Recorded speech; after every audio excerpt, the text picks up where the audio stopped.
গাজর এমন একটা সবজি যা বিভিন্ন রকমভাবে আমরা খেতে পারি। কখনো কখনো তরকারির মধ্যে রান্না করে খেতে পারি, আবার কখনো কখনো স্যালাডের মধ্যে কাঁচাও খেতে পারি, আবার কখনো কখনো মিষ্টি বানিয়েও খেতে পারি। সেই রকমই আজকে আমি বানাচ্ছি গাজরের কালাকঁদ মিষ্টি। গাজরের কালাকঁদ মিষ্টি বানানোর জন্য প্রথমে এক বাটি গাজরের টুকরো মিক্সার জারের মধ্যে পেস্ট করে নেব। তারপর এক বাটি ছানা থালার মধ্যে ঢেলে দিয়ে এইভাবে ম্যাশ করে নেব। কোনো দানা যাতে না থাকে সেই দিকে খেয়াল রাখতে হবে, মসৃণভাবে ম্যাশ করে নেব।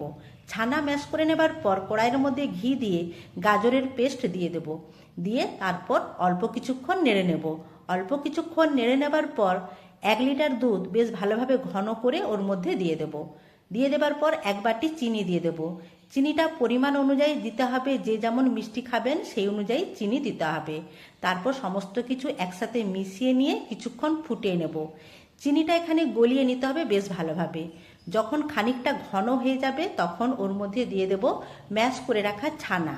তারপর ছানাটা বেশ ভালোভাবে মিশিয়ে নেব। মিশিয়ে নেবার পর আরও ঘন করে নেব। বেশ ভালোভাবে খুন্তি দিয়ে নেড়ে নেড়ে অনবরত ঘন করে নেব। এমনভাবে ঘন করতে হবে যেন মিশ্রণটা আঠালো ধরনের হয়, কড়াইয়ের থেকে ছেড়ে আসে, আর খুন্তি দিয়ে ওপরে ধরলে এইভাবে পড়বে।